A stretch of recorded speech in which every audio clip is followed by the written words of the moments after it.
Hello and welcome back to the Determinants of Health. So in this lecture, we're going to talk about the ways in which we measure poverty and low income. These are the simple ways. In a subsequent lecture, we'll talk about the more complicated ways. But why do we care about how we measure these things? We care because we have to collect information. We have to collect data and use that data to decide where to spend resources, to identify the places that need investment, and to study the associations between low income and other bad outcomes of modern day life. So, to well position this discussion, let's remind ourselves about this thing we called socioeconomic status, or SES. Remember that SES is essentially a combination of 1, 2, or 3 of income, education, and social class. Education, we all know what that is. We're talking about formal school education, and social class is a measurement of prestige, how much influence you have over other people in your networks, and therefore how much power you command in your community and your society. All these things contribute to your ability to navigate society and to obtain resources to keep yourself healthy and happy. We're going to focus on the income component because if you haven't got enough income, it's quite likely you can't marshal enough assets and social capital to make yourselves healthy and to keep your family safe and active and actualized. It's well known that low income is associated with a host of negative health outcomes. Obesity is one that's commonly explored. Remember that obesity and wealth relationship is actually an inverted U. People who are really quite wealthy have great nutrition, get a lot of exercise, have less stress in their lives possibly, and therefore keep themselves trim and fit. Those who are extremely poor, the absolute most extremely impoverished people in the world, don't have access to sufficient calories. So they're thin for other reasons, for unhealthy reasons. It's the people in between, the working poor, who make enough to survive, but don't make enough money to access the best quality foods, don't have enough time left of the day to exercise, don't have access to health education and health products to wean themselves off of cigarette smoking or alcohol abuse. These are the people who have the worst health outcomes. So the relationship between income and health, in particular obesity, is not straightforward. It's a little complicated, and in this case an inverted U shape. Low income has an influence on health.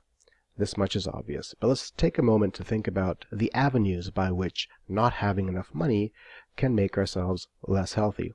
First of all, if you haven't got enough money, you don't have access to nutritious foods, at least not in North American society, where we have this strange, bizarre phenomenon where the best foods are more expensive and the crappy foods are quite inexpensive. Fast food is cheap. Fresh vegetables are comparatively expensive.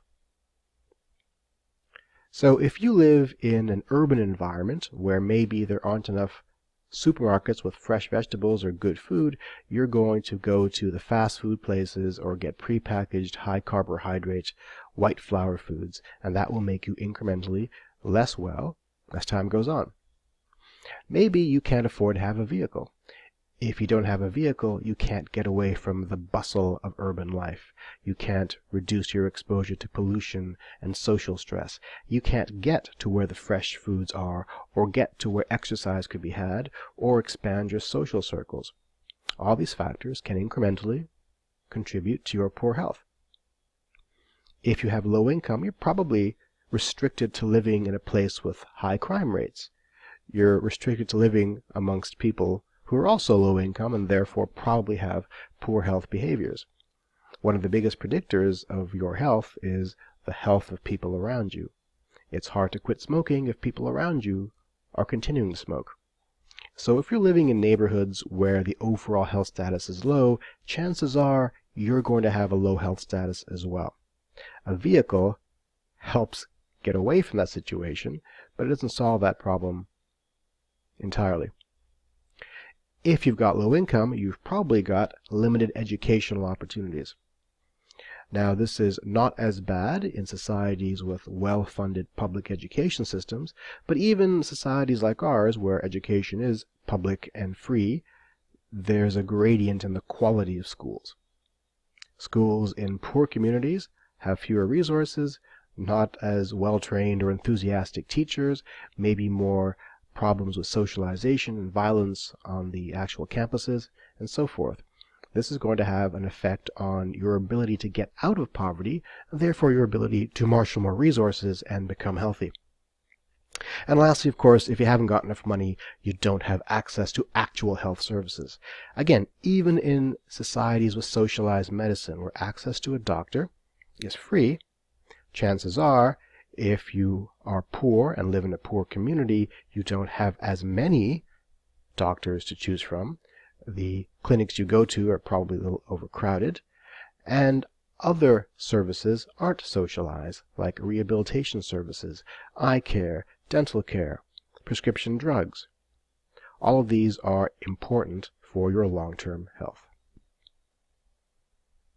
I talked a bit about low income contributing to your inability to have access to fresh and healthy foods.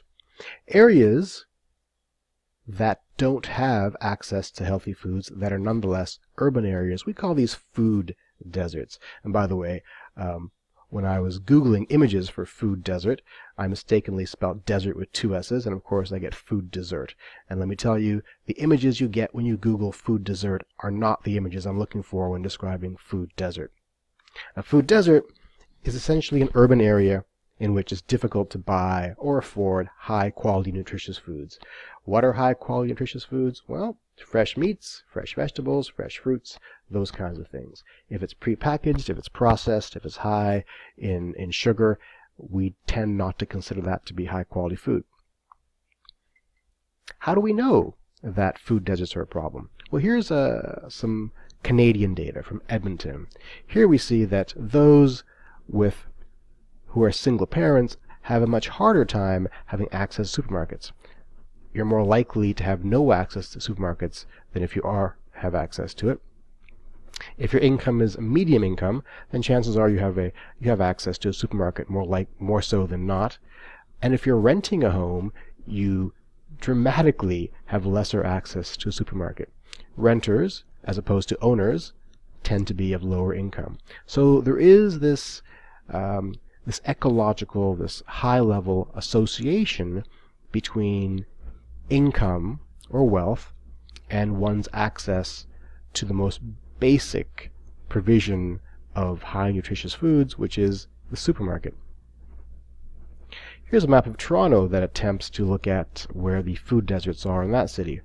The green areas here are places where you've got access to a supermarket, and the darker areas are not. So every city has these gaps in access.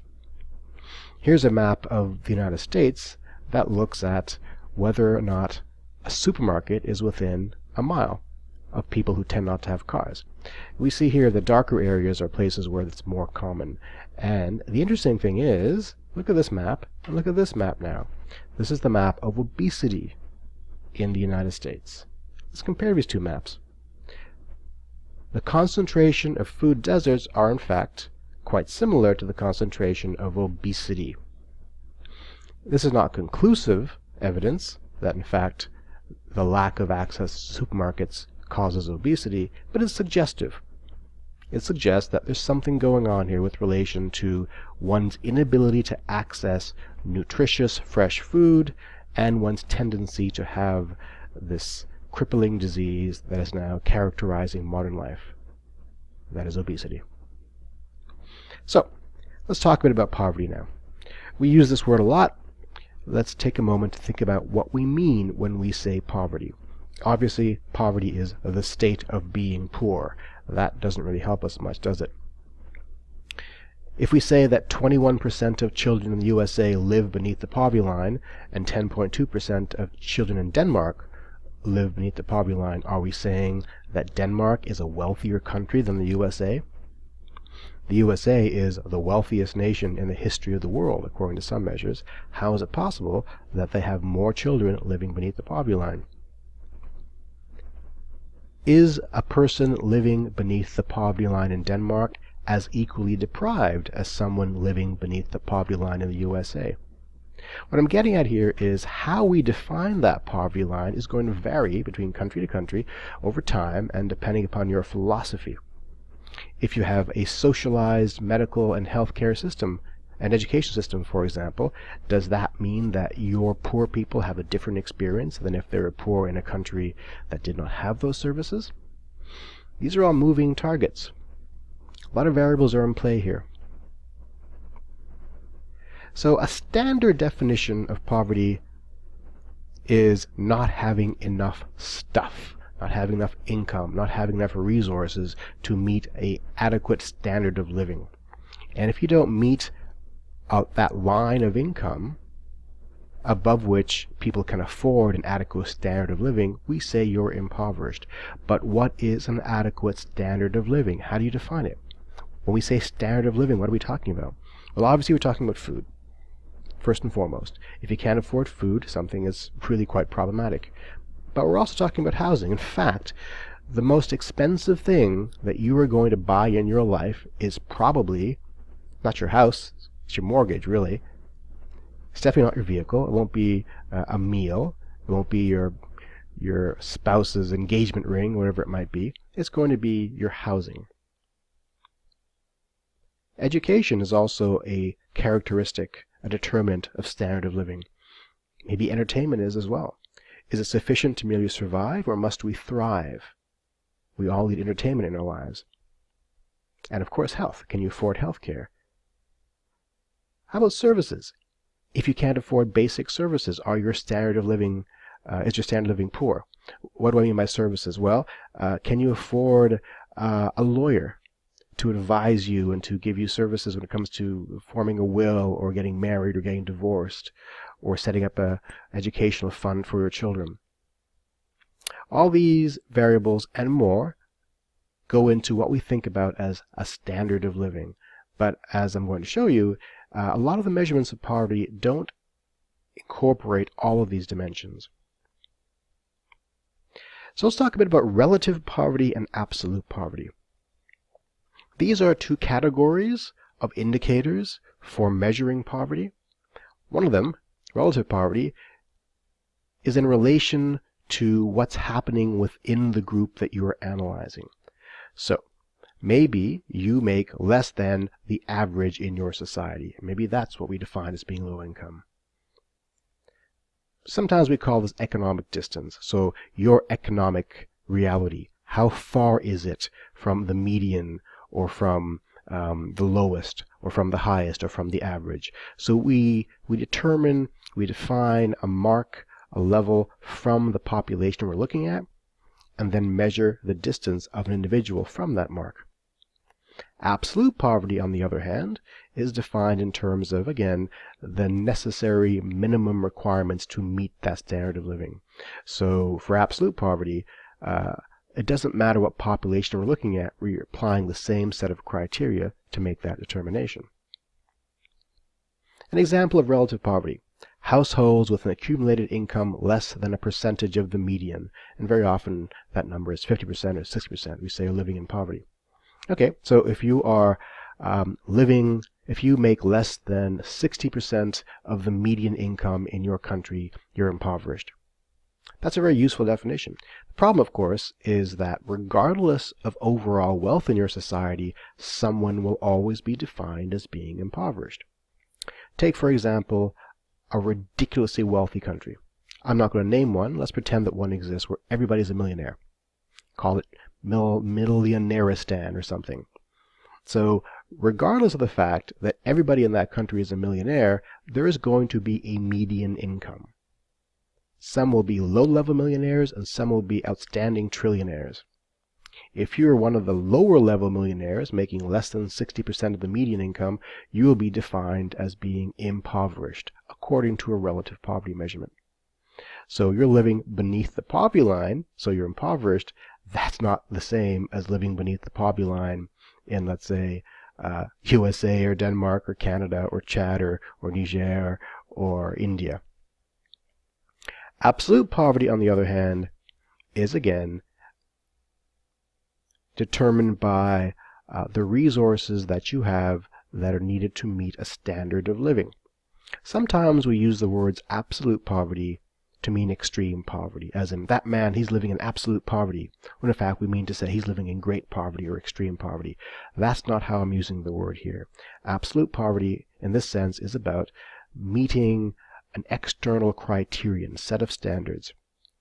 The problem here is we don't know how to operationalize the measurement of absolute poverty, because we have to make a list of here are the things that we think are the requirements for your standard of living, and then determine how to quantify that.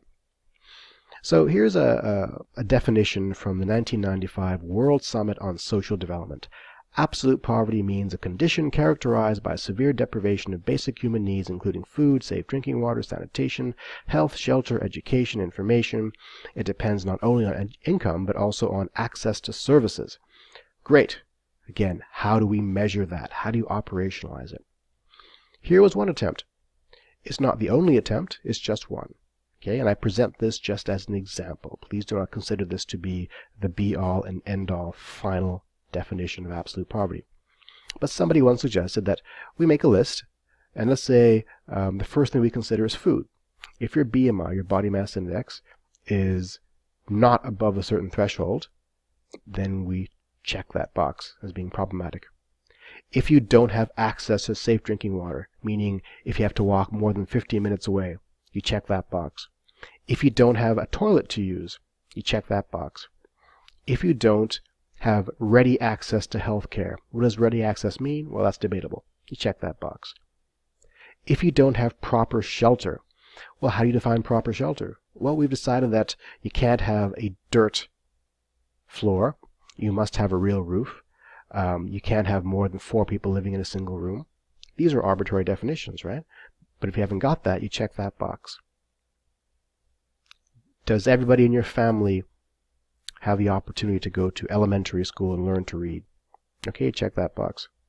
Do you have access to information? Why is information important? Because in the new economies, information is everything. You can't apply for a job unless you're online. You can't engage with the world unless you have an email address. Right? So maybe information is more important now than ever before. And as mentioned before, do you have access to services?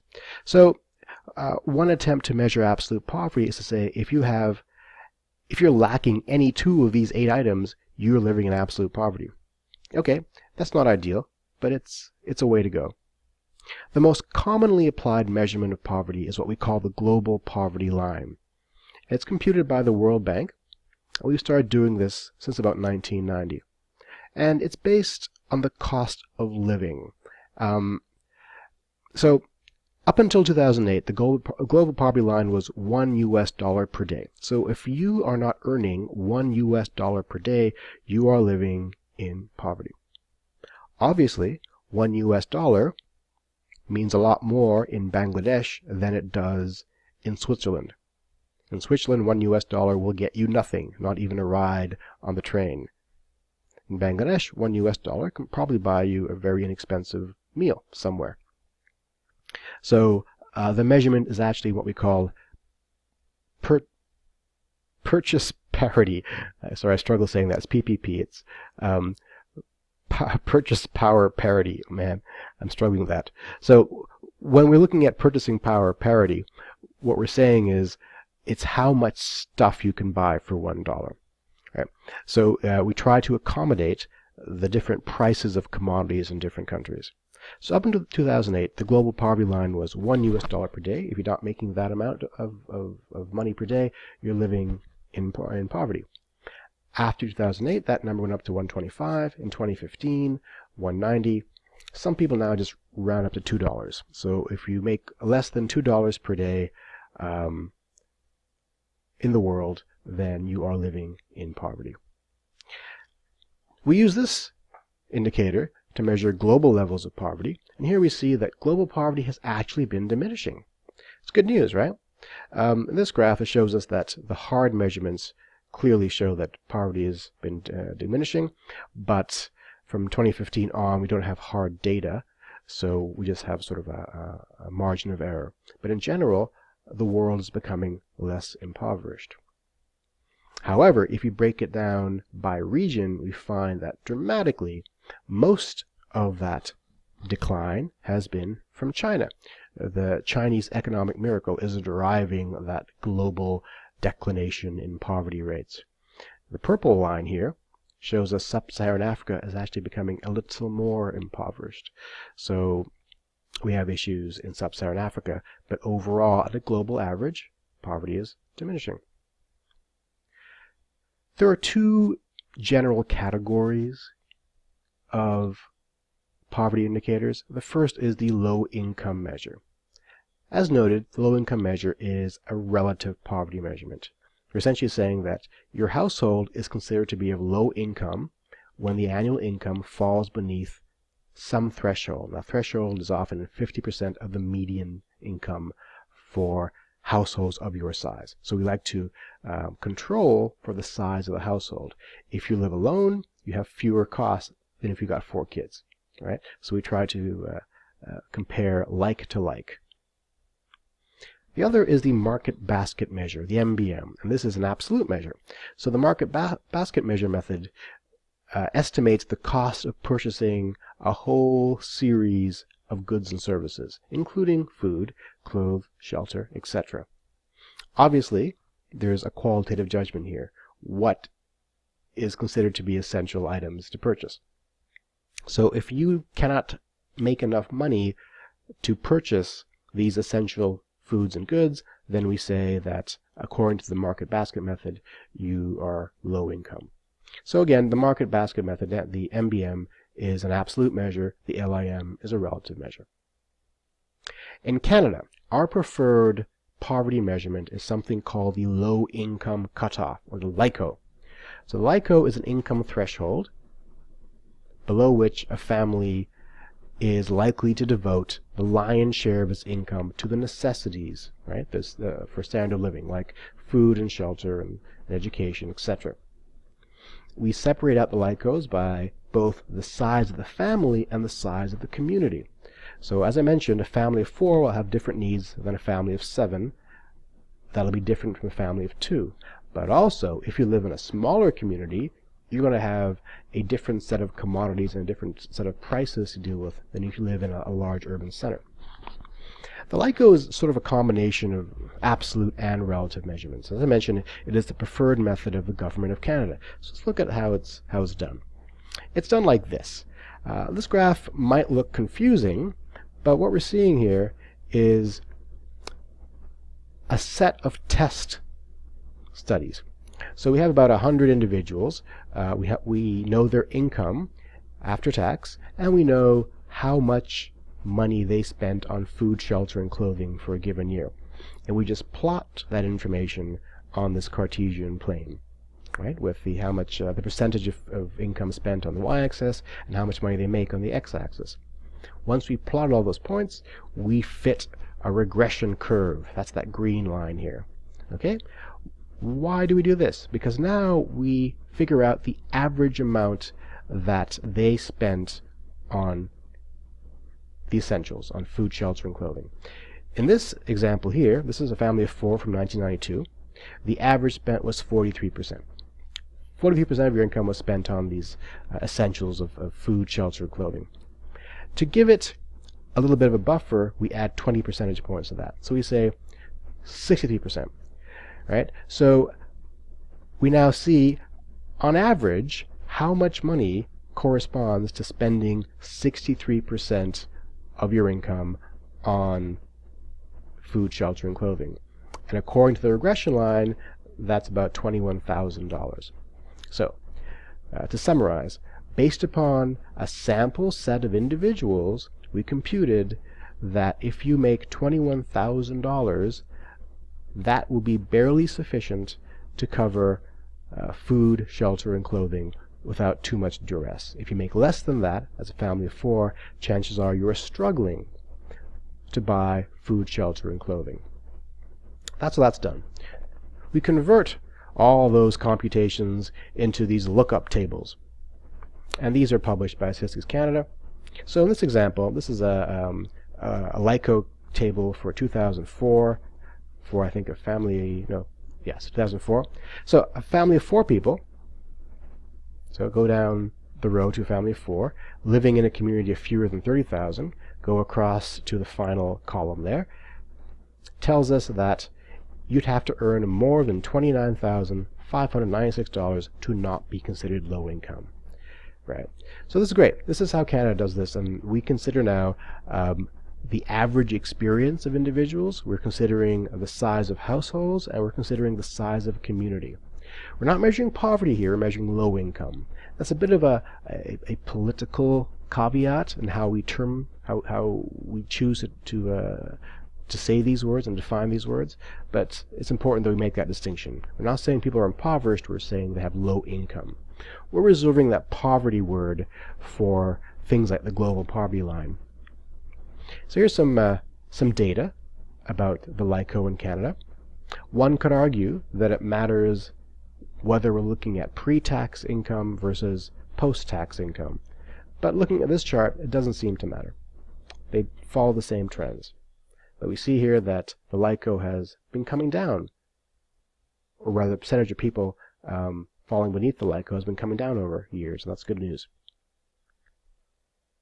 This chart shows us the percentage of children in each province who live beneath the low income cutoff. Manitoba has the greatest proportion, and BC has the second greatest proportion.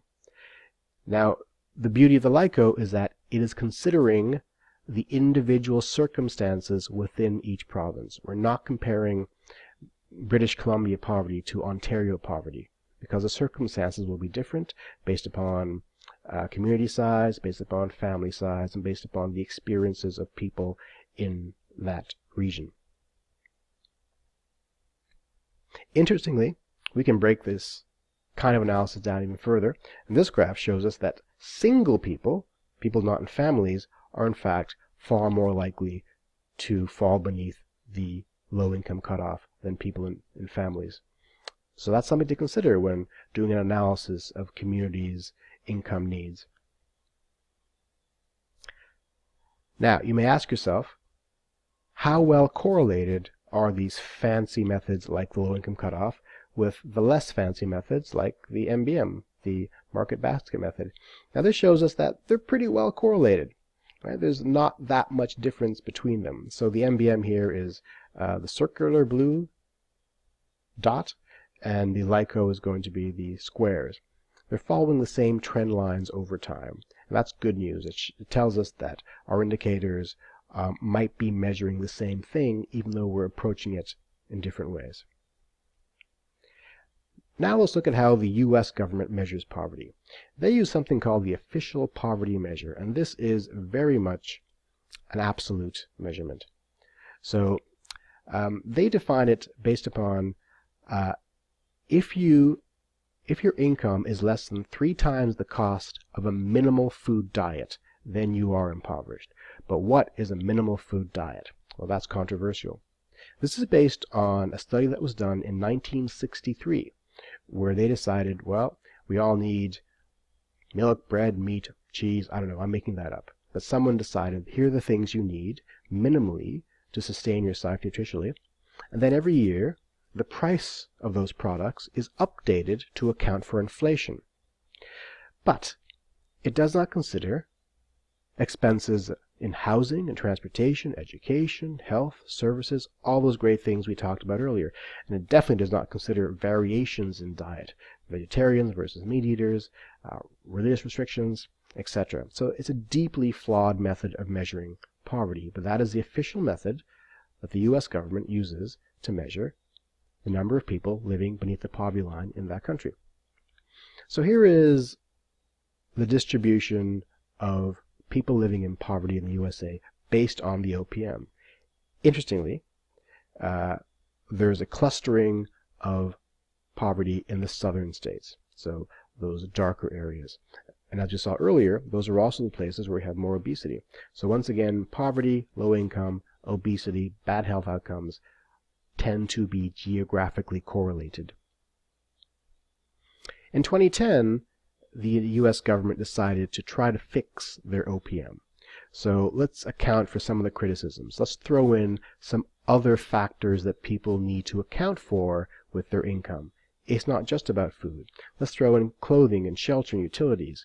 And let's try to account for the amount of taxes people pay as well, because taxation rates vary from state to state, and depending upon how many deductions you have, how many dependents you have.